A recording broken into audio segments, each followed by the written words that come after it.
There has been an absolute avalanche of news in the last couple of weeks of Destiny 2, and this week's TWAB is basically no different. We get a brand new look at some incoming armor, we get more clarifications about the quality of life changes that are going to be coming in the next few weeks. We've got, of course, the major changes coming to the Crucible and the playlist that we're going to have available, and we even get to check out some in-game armor sets.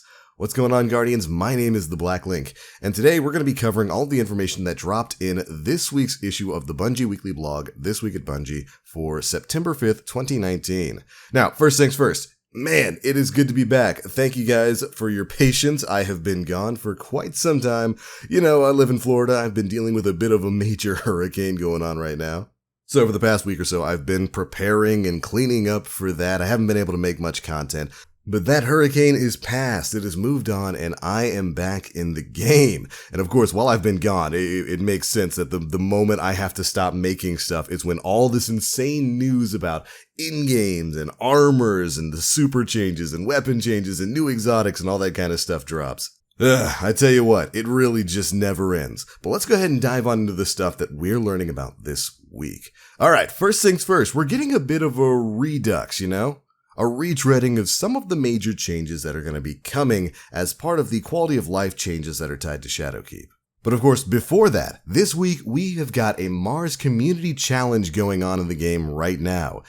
And we have absolutely been destroying that challenge. What was supposed to take a full week for us to get completed has really taken just a couple of days for us to get most of those steps done. Of course, the Mars Community Challenge included challenges like doing 175,000 Wave 7 Escalation Protocol bosses, beating up Nokris and Zal a bunch of times in Nightfalls, killing like a ton of Thrall, and you Guardians have been blowing it out of the water. We're finished with the Escalation Protocol step, and surprisingly enough, we're finished with the Override Frequency step. If you guys remember from a week or so ago, I thought the Override Frequency step was going to be the thing that took us the longest amount of time. But way to go, we're almost done with this community challenge. And upon its completion, of course, everyone who participated, by completing at least one Nightfall before next week's reset, will earn an emblem. And of course, if we manage to get this done, the menagerie is going to be seeing a change. We're going to be getting extra rewards from Daddy Callus. But anyways, great job on the community challenge, Guardians. Although, unfortunately, given how we've probably surprised a lot of Bungie employees, they're probably going to supercharge the next community challenge they decide to throw at us. Which I guess is fine, so long as they make the rewards well worth your while. But anyways, moving on. Next week, we've got a brand new Bungie Bounty, and this one's going to be containing some serious gaming royalty. Starting on Tuesday, September 10th, going from 3 to 5 p.m. Pacific time, Phil Spencer, the head of Xbox, and Bungie CEO Pete Parsons are going to be in the Destiny 2 Xbox Strike matchmaking queue. Meaning you'll have a chance to play with two major figures in the gaming industry if you get lucky enough with your Strike matchmaking. Join as a single player, and if you happen to get in a party with either of these two and complete a Strike, you'll have access to a special emblem. And probably bigger bragging rights than I think anybody else could ever have. So good luck to you Xbox-based Guardians out there. And for those of you who want to watch, they will of course be live streaming this entire event. They're going to be over at their Mixer page at mixer.com/Bungie. Not too bad at all. Alright, now that the little stuff is out of the way, let's dive into some of the changes we're going to be seeing when Shadowkeep goes live on October 1st. First up, we've got a rundown of some of the information that we learned in previous weeks, specifically some changes coming to Crucible playlists. One, they've of course removed the quick play and competitive nodes from the director. These are of course being replaced with Classic Mix, which is going to be the new connection-based playlist that's like quick play, and Comp is going to be replaced with 3v3 Survival, which is going to award you glory points. And as a part of that Survival playlist, they've also added a Survival solo queue that will also award glory. Next up, 6v6 Control is of course getting its own playlist. And they've added in rotators for weekly 6v6 and 4v4 game modes. But in previous weeks, they also mentioned that some maps were going to be getting removed from certain game modes. This week, we got to learn exactly what those maps are. At least what the first few of them are going to be. The first 4 maps that are being removed from playlists are Dead Cliffs, Legion's Gulch, Retribution, and Solitude. Kind of some surprising names on that list. Either way, Bungie says they're removing these from playlists in order to further tweak their spawn logic and ammo spawns, so that they can flow a bit better in the future.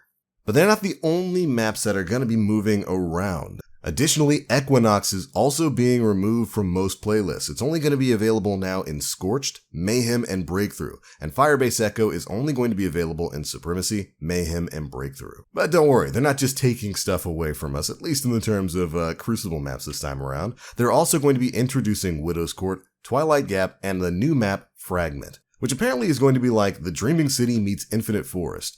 But if you were to ask me, just eyeballing what it looks like here, the screenshot that we have here looks like almost a picture-perfect remake of the D1 Mars map, Crossroads, which was the map that had like the floating island and the jump gates all over the place, which is fine by me. That was one of my favorite maps from back in Destiny 1, and if this is a recreation of that map, I'll certainly take it here in the world of Destiny 2.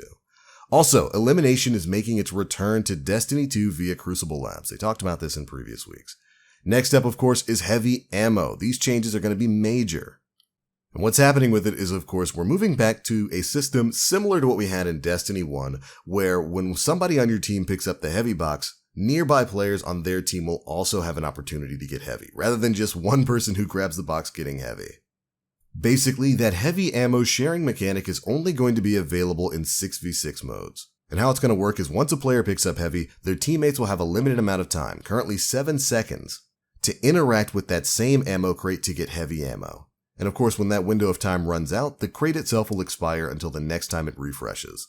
They also go on to note that each player is going to get less heavy ammo from these shared crates than they do from unshared crates in 4v4 and 3v3 modes, where heavy ammo is going to work the way it does right now, first come, first serve. So essentially, you're going to get less heavy ammo per crate in 6v6 game modes than you do in 3v3 and 4v4 game modes, but in 6v6 game modes, everybody on your team is going to have an option to pick up heavy from one box.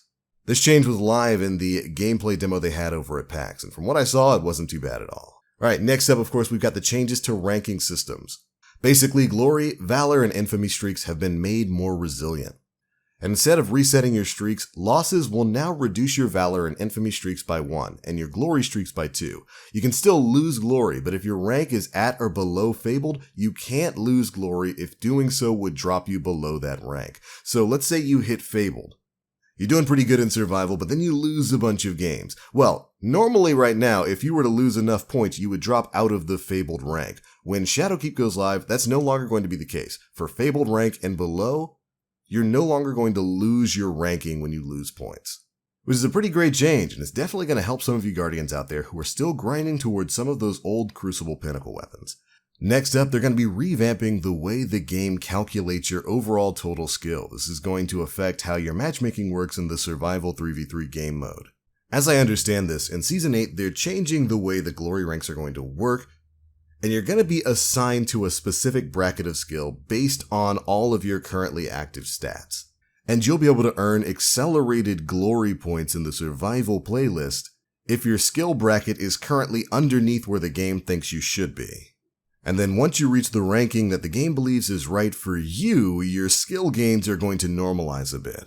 It basically looks like it's going to be a new way for them to kind of calculate overall player skill that hopefully works a bit better than the current glory system does in Destiny 2. But alright, that's it for the retread of quality of life changes. Now comes the meat and potatoes. We get some major Shadowkeep sandbox ability updates in this week's SWAB, and we're going to go through all of them right now. First up, we've got some major buffs coming to the Night Stalker Way of the Pathfinder. This is the bottom tree. A lot of people have been waiting for these. First up, we've got some changes to Vanish, which is where your smoke bomb can grant invisibility to allies. Now it gives 1 stack of the newly revamped Heart of the Pack ability to all allies hit by the smoke. It also grants plus 34 to armor, recovery, and agility, and gives weapon reload speed and handling. This can stack up to a maximum of 3 times, and it gives you increased invisibility duration from 7 to 8 seconds. Pretty major change if you ask me. Next up, we've got Provision. Killing tethered enemies creates super orbs and increases agility, armor, and recovery for allies. With this, damaging enemies with your grenades reduces the cooldown of your smoke bomb, 6% per damage tick, and making allies invisible gives you grenade energy, 17.5% per ally. Not bad at all. Next are the changes to the Mobius Quiver, which of course allows you to fire your super multiple times and deals massive damage to tethered targets. They've added the old Provision perk to naturally be part of the Mobius Quiver. This is where killing tethered enemies creates super orbs and grants stacks of Heart of the Pack for allies. We just went over the changes to Heart of the Pack. You get that armor, you get that increased reload speed, it's going to be pretty good. And they've also expanded the range of Heart of the Pack from 20 to 30 meters, meaning more of your teammates are going to get caught up in that. Great change if you ask me. Alright, next up we've got the Shadow Shot Super for both the top and the bottom path. Damage has been increased from 150 to 250. This makes it a one-shot kill in PvP. Finally! They've improved tether accuracy near obstacles, and suppress on hit is more consistent. Major changes that Shadow Shot has really needed in PvP, basically since it's been introduced. So I'm very happy to see that they're finally pushing some of that stuff through. But those are the changes coming to Night Stalker. Next up, we have got the Sentinel Code of the Protector. This is top tree for you Void Titans. First up, we've got changes to Defensive Strike, the melee ability that creates an overshield for nearby allies. Now, all kills while the overshield is active grant melee energy for the player with the shield. This works for all allies you grant a shield to. And this is based upon enemy threat level from 5% for minor level enemies to 25% for players and bosses. Not bad. Next up, Rallying Force. Melee kills heal nearby allies. The heal has been buffed from 10 health and 10 shields to 10 health and 20 shields. A 50% increase for the shield part there. After that, we've got changes to Ward of Dawn, which is of course the alternate super that creates your bubble as a shield titan. They've increased the Ward of Dawn health versus supers. Most supers will require the whole thing to be dumped on the ward to destroy it, but will usually not kill the players inside, making Ward of Dawn a bit more consistent, especially out there in PvP. Additionally, Ward now grants Weapons of Light buff when passing through it. This is a 35% weapon damage buff for 15 seconds. That's a major buff out there.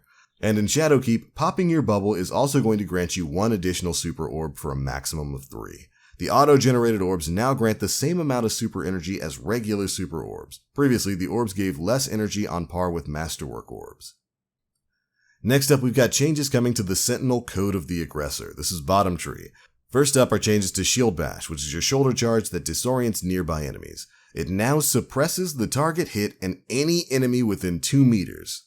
So big targets that you're hitting or any of the enemies that are right next to those targets are going to have their abilities suppressed for a short period of time when you shield bash them. Great change if you ask me. Next, onto the Warlock Masterclass, we've got some changes coming to Voidwalker, specifically the Attunement of Hunger. This is of course the Devour build. First up we've got Vortex, the Nova Bomb that leaves behind a damaging AoE pool.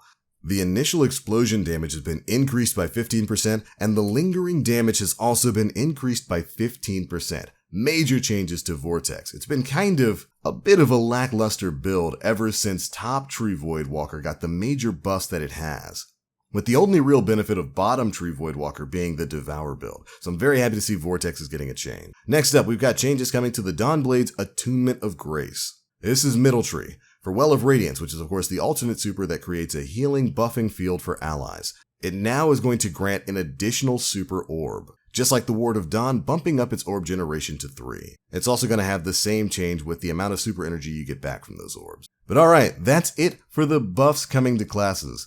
Now we've got to deal with the nerfs. Oh boy, you knew it couldn't all be good. First up, the Night Stalker Way of the Trapper. This is top tree. Shadow Shot seeing a change. This of course fires an arrow that damages enemies and debuffs enemies nearby. Damage sharing for the Night Stalker players specifically has been reduced from 100% to 50%. Now all allied players have 50% damage sharing on Tether rather than 100% damage sharing on Tether. So a bit of a party damage nerf there. Next up for the Night Stalker Way of the Wraith, this is Middle Tree. Flawless Execution seeing a change. This is the ability where headshot kills while crouched grant invisibility and True Sight.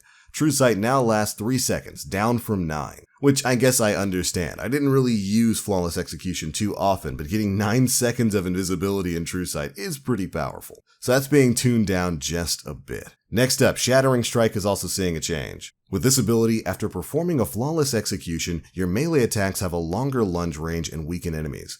But with the previously mentioned nerf to Flawless Execution, they kind of unintentionally hit Shattering Strike as well. So they gave us an advanced warning that that ability has been nerfed down to 3 seconds as well, but they're going to be fixing that in a later update. That was not their intention. So in patch 4.6.1, they will restore the weaken and lunge range increase to last the entire 9 seconds, regardless of True Sight and the invisibility status from Flawless Execution. Glad they got ahead of that. But alright, that's not the only major nerfs we have to talk about here. You probably heard a bit about this coming out of the people who visited PAX, but we've got some major changes coming to the way we're going to be restoring our ammo in Shadowkeep. Specifically, Rally Barricades and Luna faction rifts are seeing major changes moving forward. Essentially, those instant reloading abilities are being changed. Both Titan's Rally Barricade and the Luna faction rifts are no longer going to instantly reload your weapons. What they're going to do now is grant you a greatly increased reload speed. This is a major player damage output nerf, as you're no longer going to be able to pop either of those abilities and just continue firing at enemies unabated by a magazine size. And while I will say I'm none too pleased with this change, it's not hard to see coming. The amount of damage we've been able to put out since they changed the way Luna faction boots work with Warlock rifts, or they changed the way Rally Barricades work, have allowed us to erase enemies, I guess, far faster than Bungie ever intended. So it's not too much of a surprise that this major change is on the way. But anyways, we've also got changes coming to the way we're going to be regenerating our supers. We talked about this in previous weeks, and basically Bungie's going to be changing the amount of energy we get back from Orbs of Light. And you can see the overall list of changes here. Basically, they're going to be reducing the amount of energy that comes from certain orbs that are dropped by things like supers or masterworks, in an effort to sort of rein in the amount of super energy players are working with right now. But don't you worry, the pain train doesn't stop there, because the next section is talking about the changes coming to player damage stacking mechanics. We got to hear a little bit about this in previous week's TWABs, but we're getting much more of an explanation for what exactly is going to be changing. As was clarified previously, weapon stacking abilities aren't going to be changing. Stuff like Rampage and Kill Clip or exotic weapons that increase their own damage, those weapon abilities are still going to be able to stack their damage multiplicatively. But player abilities, stuff like Well of Radiance and Hammer Strike and whatnot, are no longer going to be able to stack up to exponentially boost player damage. This is stuff like Empowering Rift, Frontal Assault, Guiding Flame, Sun Warrior, Inertia Override, Well of Radiance, the Lumina and Noble Rounds, and Weapons of Light. And additionally, these abilities are having some of their damage numbers changed. Of course, a notable exception here is the One-Eyed Mask, that's staying the same. But for the rest of the abilities, let's go from top to bottom. First up, Frontal Assault is having its damage reduced from 25% gain to a 20% gain. Same thing for Sun Warrior. For the Warlock's Well of Radiance, bonus damage is now going to be a 25% gain rather than a 35% gain. But for Weapons of Light, for you Void Titans out there, your bonus damage is being shot up from 25% to 35%. So basically, you're going to be the new Well of Radiance. That's it for the damage buff changes. Next up, we've got the enemy debuff changes. These are, of course, the abilities that make enemies more susceptible to your damage. First up, we've got changes for Shadow Shot. Incoming PvE damage has been reduced from 35% to 30%. Incoming PvP damage has been reduced from 55% to 50%. And this effect no longer excludes power weapons. So that's kind of the trade-off there. You deal a bit less damage to enemies, but it now works with heavy weapons. Next up for Tractor Cannon, incoming PvE damage is now 30% for all elements. Previously, it was a 33% buff for non-void elements and a 50% buff for void elements. So that's a pretty major nerf to the Tractor Cannon. Incoming PvP damage is now 50% for all elements. And previously, it was the exact same as before, 33 and a 50% split. So there we go, kind of surprising with a major nerf coming in for the Tractor Cannon, not being able to stack that 50% damage buff. Well, I guess too many swarms of the Raven killed too many raid bosses. Anyways, moving on. Hammer Strike is seeing its incoming PvE damage reduced from a 50% gain to only a 30% gain. Again, a major nerf there. And to compensate, the duration has been increased from 6 seconds to 10 seconds in PvE, so you have more time to deal damage. I wonder if that might actually end up being a DPS gain there. We'll have to go in and do some testing with that. Next up, Shattering Strike's incoming PvE damage is now 30%, down from 50% as well, but it's got the same change as Hammer Strike, with the duration increase from 6 seconds to 10 seconds in PvE. So there we go, that's the changes coming to player damage bonuses as well as damage debuffs against enemies. Some pretty hard-hitting nerfs in there that definitely pierce my soul. But overall, not too much of a surprise given they spoke a bit about this in previous weeks. Next up, we've got the nerfs coming to roaming supers. This is a change a lot of players have been waiting for, of course, because roaming supers are gosh darn ridiculous in terms of the damage resistance they get in PvP.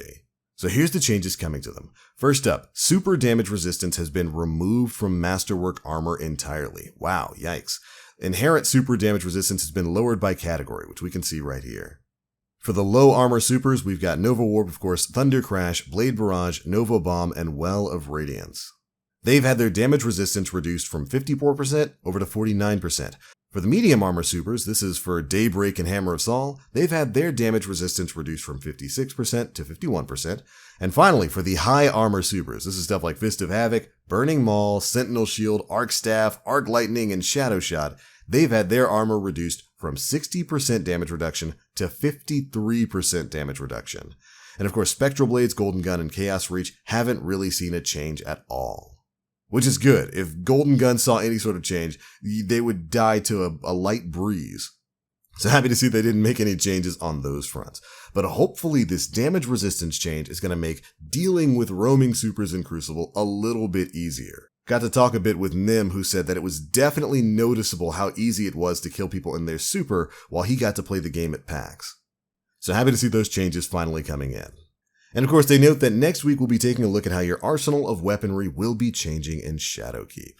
But alright, we're almost done, Guardians, I promise. The final thing we get to cover in this week's TWAB video is, of course, the armor that we're going to be chasing after when Shadowkeep goes live. There's been a lot of talk about armor over the past week or so as people have been confused. What armor is going to be tied to the raid? What armor is going to be tied to in-game activities? What armor is going to be tied to Eververse? Well, Bungie went ahead and clarified all of that, surprisingly so, at PAX and of course in this week's TWAB for all of us plebs who didn't get to go. So let's go ahead and jump on in and take a look at the armor we're going to be earning in Shadowkeep. First up, we've got the Dream Bane armor set. This is going to be acquired from Activities on the Moon. This is the armor we got to see in a lot of promotional material and of course in the Vidoc and the trailers that we've had for Shadowkeep.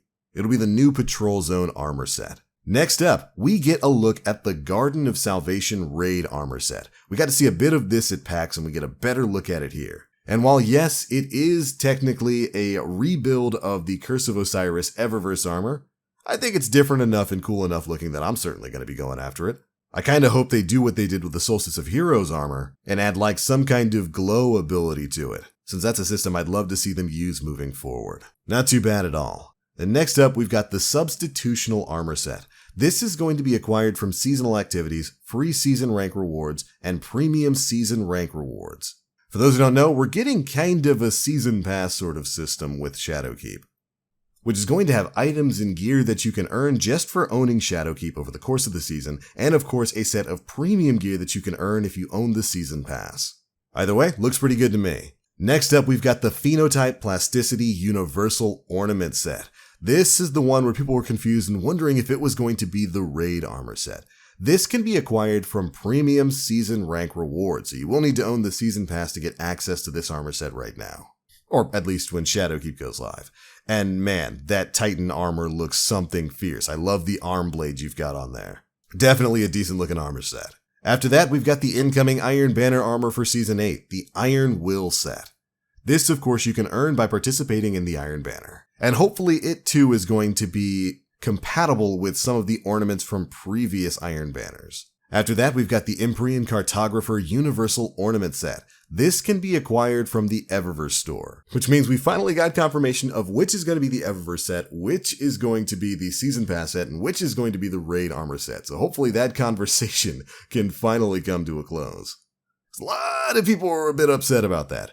Anyways, the Eververse set's looking pretty good, and I love that these sets are going to be all ornaments now. That makes it a lot easier on my overall vault space. But there we go. That's it for the new armor sets that are going to be dropping as a part of the Shadowkeep Season 8 release. But of course, in addition to all of that, all of the currently available legendary armor from vendors is going to be upgraded to Armor 2.0 when Shadowkeep launches, and we get a list of how exactly that's going to work here. We've got Armor 2.0 reprisals of the Crucible Year 1 gear, including the Year 1 ornaments, the Vanguard Year 1 gear, the Black Armory Forge gear, the Gambit gear from Forsaken, and the Gambit Prime gear from Season of the Drifter. All of the Menagerie gear is going to be Armor 2.0. All of the Raid gear is going to be Armor 2.0, so yes, you can go back into the Leviathan, get a brand new set of armor from that that's going to be Armor 2.0 compatible. And of course, every bit of destination gear is also going to be Armor 2.0 compatible. So that's stuff for the European Dead Zone, Titan, Nessus, Io, Mercury, Mars for the Vendor and Escalation Protocol gear, the Tangled Shore, and the Dreaming City. There will also be additional world drops that can be found in legendary engrams, which have been upgraded to Armor 2.0. So most of the armor sets in the game are going to be Armor 2.0 compatible right when Shadowkeep goes live. Meaning it's very likely that your favorite armor sets available in the game right now are going to have an Armor 2.0 compatible version when Shadowkeep goes live. Great to hear.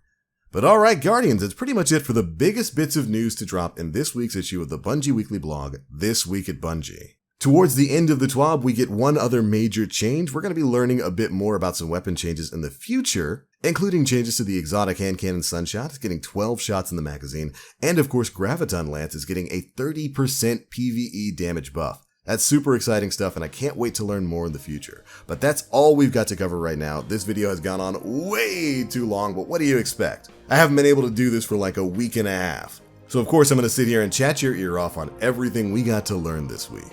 But that's it for the big stuff. Those are my thoughts. Be sure to leave me yours down in the comment section below. Are you caught up with all the information that's come out of PAX? Did you get a chance to see the new exotics? How do you feel about some of the buffs and nerfs covered in this video? Be sure to let me know down in the comment section below. If you enjoyed, feel free to drop a like, make sure you subscribe and hit that notification bell to stay up to date with all the latest stuff we're putting out. But alright, that is it for me. Thank you all so much for watching. And as always, I am the Black Link. You Guardians, stay frosty.